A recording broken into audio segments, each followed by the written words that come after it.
Celebrity Deaths 2024, Remembering the Stars We've Lost in April this year. 1. Paul Auster. Paul Auster, the prolific Brooklyn-based writer and filmmaker, died April 30th at 77. Born February 3, 1947, in Newark, New Jersey, Auster moved to Brooklyn's Park Slope neighborhood in 1980 and found his first literary success with 1982's The Invention of Solitude, a memoir about his distant relationship with his father, and the New York trilogy of novels later that decade.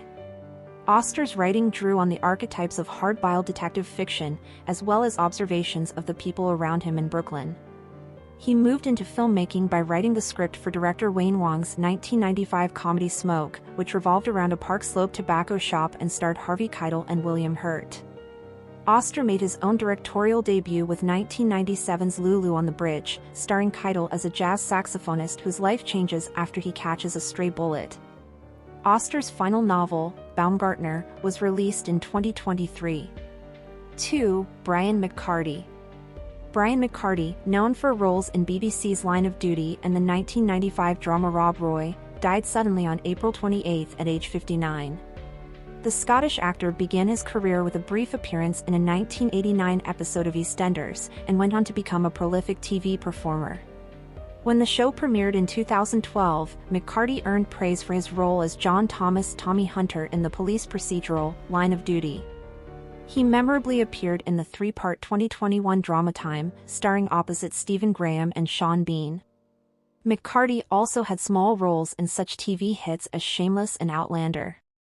On the big screen, McCardie starred alongside Liam Neeson as a last-daring Rob Roy, with his additional film credits including Doors Open, Kiss of Death, 200 Cigarettes, and Low Winter Sun. 3. Sonia Christopher.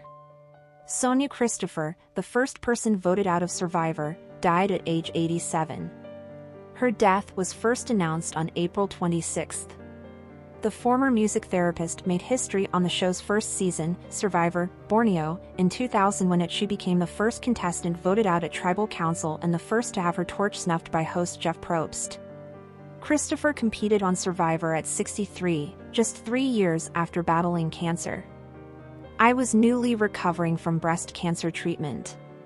And I had been in an 11-year relationship and my partner got consolation elsewhere during that time of the cancer, Christopher previously told EW. So I had moved to a senior retirement community, and I was by myself, no ties, my son was grown and taking care of himself. I was reading the morning paper, and it said something in an article about CBS looking for 16 Americans to cast away on a deserted island and see who could survive for 39 days. 4. Marla Adams. Marla Adams, the daytime Emmy-winning actress known for playing Dina Abbott Merdron on the long-running CBS soap opera The Young and the Restless, died April 25 at 85. Adams played her YNR character off and on across 37 years and more than 200 episodes.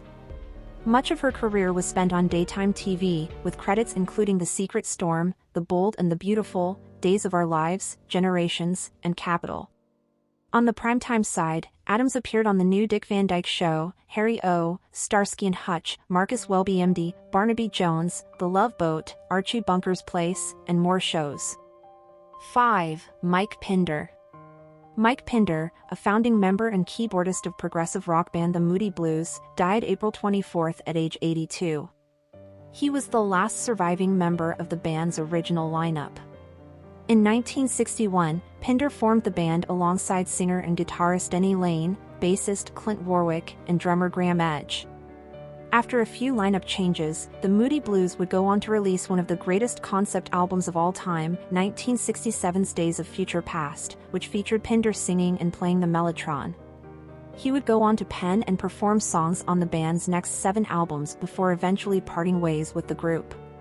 Pinder also released 2 solo albums, 1970 SIX's The Promise and 1994's Among the Stars, as well as a 1995 spoken word album, A Planet with One Mind. He was inducted into the Rock and Roll Hall of Fame with his bandmates in 2018. 6. Terry Carter. Terry Carter, the groundbreaking actor, documentary filmmaker, and newscaster with screen credits including Battlestar Galactica, McCloud, and Foxy Brown, died April 23 at 95.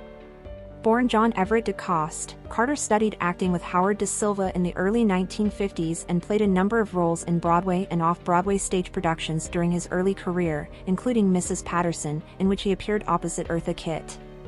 His breakthrough screen project was The Phil Silvers Show, on which he played Private Sugie Sugarman from 1955 to 1959 and was the only regular black cast member.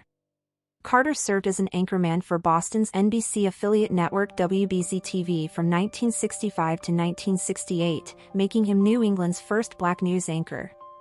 He portrayed Pam Grier's boyfriend in Foxy Brown in 1974 and a cop in the dog-centric family film Benji, and played Colonel Ty on the sci-fi series Battlestar Galactica in the late 70s and Sergeant Joe Broadhurst on McCloud for 7 seasons.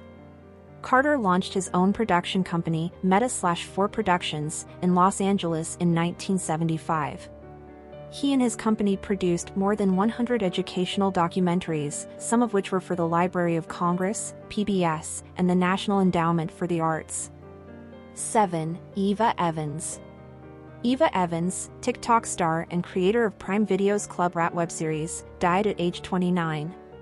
Yesterday my family received news that our sweet, fabulous, creative, caring, hilarious Eva, my beautiful sister, has died, Evans' sister Lila Joy Baumgardner wrote on Instagram. Evans was best known to fans on TikTok, where she amassed 300,000 followers, who flocked to her primarily for stories about her life in New York City. In 2023, she directed and starred in a 5-episode web-series for Amazon called Club Rat, which followed an influencer who was attempting to date again after an embarrassing, viral breakup. 8. Mandisa.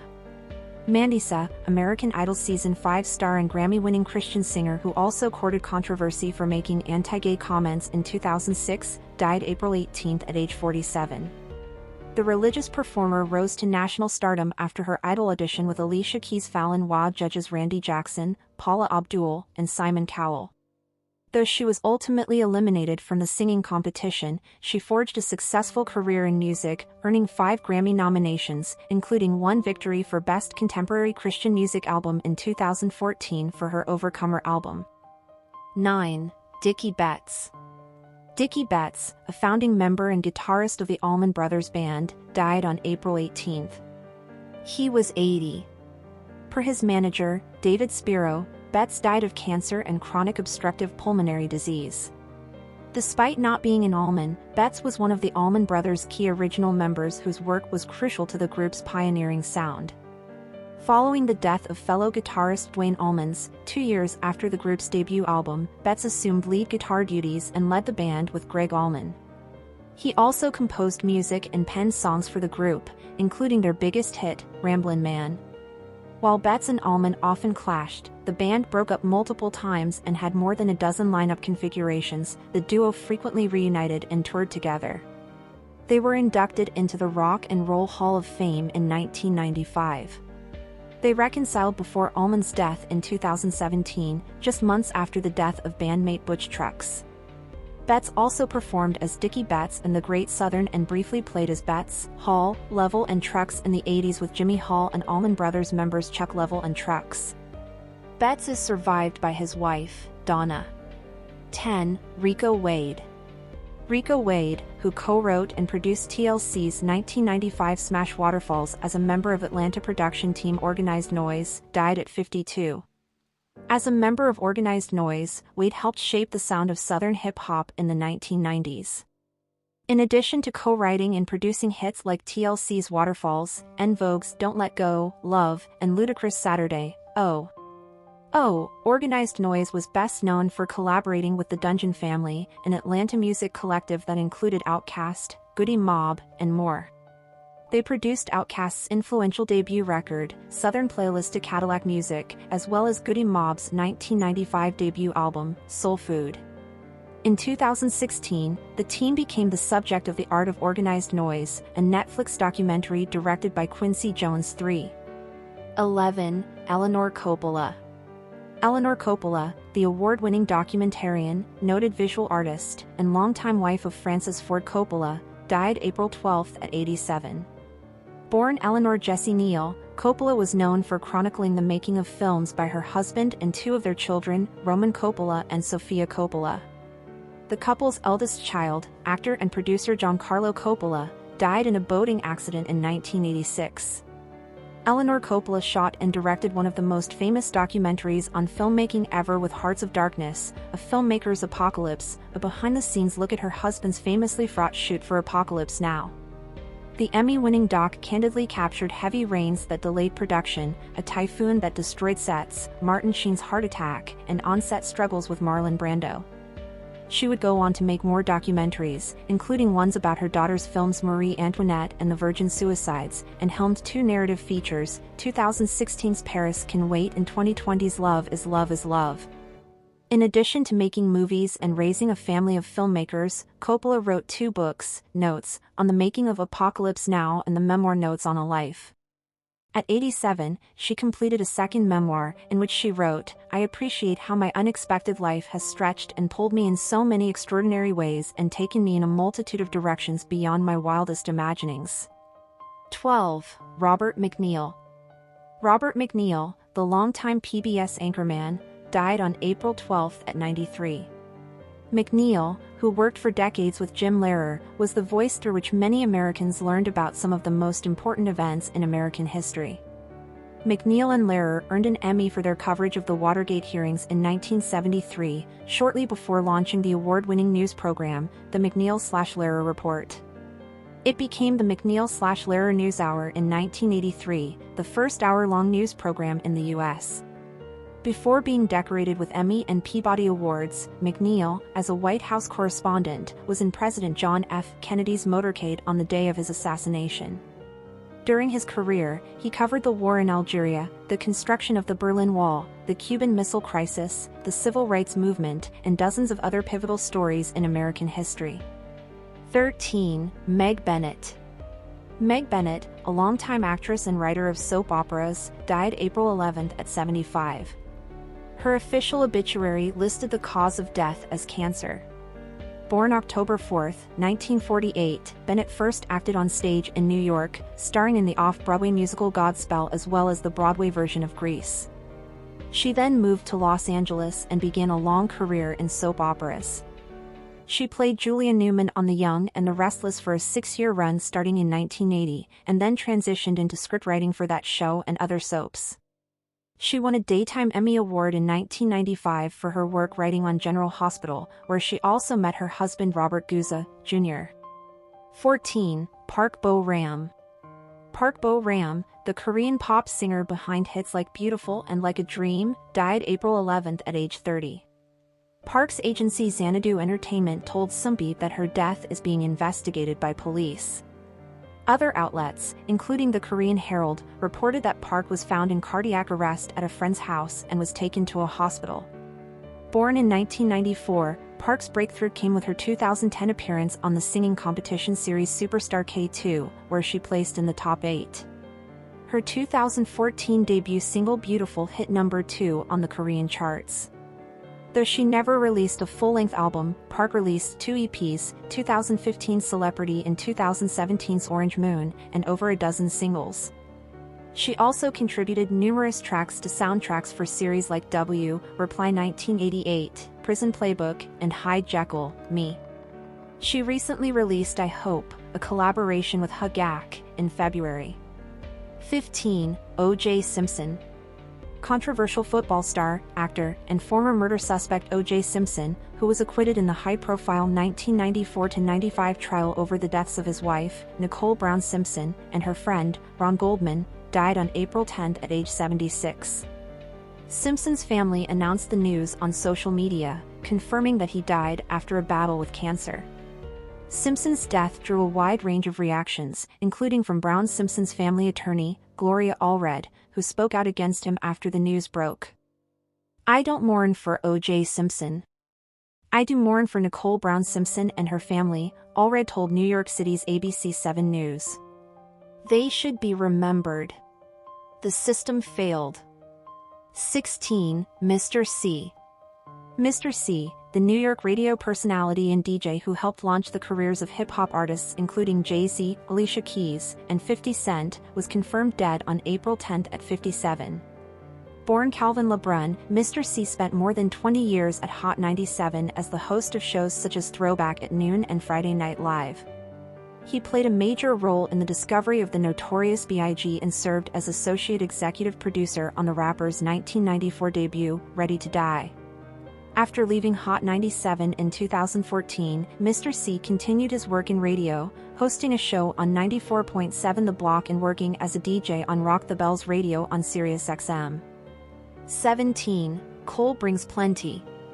Cole Brings Plenty, an actor known for playing sheepherder Pete Plenty Clouds on 2 episodes of the Yellowstone prequel series 1923, was found dead at 27 on April 5, after going missing and being sought by Kansas police in connection with an alleged domestic violence incident.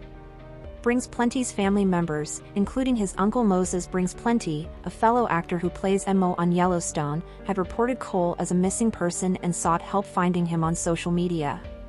In addition to 1923, Brings Plenty's TV credits included The Tall Tales of Jim Bridger and Into the Wild Frontier. 18. C.J. Snare. Carl Jeffrey C.J. Snare, a founding member of the hair metal band Firehouse, died on April 5, his bandmates confirmed on social media. He was 64. News of Snare's death comes 6 months after the group announced plans to postpone gigs ahead of his impending abdominal surgery. Snare was an original member of the glam metal band, which was founded in the mid-80s but truly made a splash with the release of their self-titled album in 1990. The record boasted such chart-topping hits as Don't Treat Me Bad and Love of a Lifetime, both of which were co-written by Snare. The group released 8 studio albums in total, with Snare co-writing most of the tracks. Outside of Firehouse, he also recorded with his band Rubicon Cross and occasionally played with scrap metal. 19. Keith LeBlanc. Keith LeBlanc, the drummer and record producer who worked with some of the most prominent musicians of the 1980s and 90s, died April 4 from an undisclosed illness. He was 69. Born in 1954, LeBlanc worked with seminal early hip-hop acts like the Sugar Hill Gang and Grandmaster Flash and the Furious Five as a session drummer on Sugar Hill Records in the early 1980s. His 1983 solo single No Sellout famously sampled the voice of Malcolm X, and is considered one of the first mainstream recordings to utilize sampling. LeBlanc was also a member of the groups Tackhead and Little Axe, and recorded with Tina Turner, R.E.M., Depeche Mode, 9 Inch Nails, Annie Lennox, and Seal in the late 80s and 90s. 20. Adrien Schiller. Adrien Schiller, the actor known for his role in Netflix's historical drama The Last Kingdom, died on April 3, CNN has confirmed. He was 60 years old. No cause of death was disclosed. The English actor boasted an acting career that spanned over 30 years, including roles in such notable films as Meryl Streep's Suffragette, 2015's Oscar-winning drama, The Danish Girl, and 2017's live-action reimagining of Beauty and the Beast. On the small screen, he appeared in the masterpiece series Victoria and the Ridley Scott-helmed streaming drama, Raised by Wolves. He most notably spent 3 seasons playing Alderman Ethelhelm in The Last Kingdom, which was adapted from Bernard Cornwell's series of novels, The Saxon Stories. Schiller's additional credits include Bright Star, A Little Chaos, Son of God, The Mercy, Doctor Who, and Censor. 21. Christopher Durang. Christopher Durang, a beloved playwright of absurdist comedies, died April 2 of complications from logopenic progressive aphasia. He was 75. Durang rose to fame in the 1980s, breaking out with Sister Mary Ignatius Explains It All, which won the Obie Award for Best Playwright in 1980. His other hits include Baby with the Bathwater, The Actor's Nightmare, and The Marriage of Bet and Boo. He is perhaps best known for his series of comedic one-acts, including Wanda's Visit and For Whom the Southern Belle Tolls, which are performed under the heading Durang/Durang. In 2013, he won the Tony Award for Best Play for his Chekhov parody Vanya and Sonia and Masha and Spike. 22. Joe Flarity. Joe Flarity, the actor and comedian who played We're Family patriarch on Freaks and Geeks after several years as a writer/performer of SCTV, died on April 1 after a brief illness. He was 82. Flarity began his career at the legendary Second City comedy troupe in Chicago. After a year appearing on the National Lampoon Radio Hour, he relocated to Toronto where he starred on the hit Canadian sketch comedy show, SCTV, as one of its original writers/performers. He was joined by fellow comic performers Eugene Levy, John Candy, Dave Thomas, Catherine O'Hara, Rick Moranis, and more. Flarity went on to appear in several TV shows, including his memorable role as the embarrassing yet well-intentioned Harold Weir on Freaks and Geeks. He also made brief but memorable appearances in several hit films, including Happy Gilmore and Back to the Future Part 2. Flarity's additional credits include Police Academy, the series, The King of Queens, Clone High, and the Canadian series Call Me Fitz. Thank you for watching. If you enjoyed this video, please subscribe and turn on the notification bell for more updates on celebrity deaths and news updates.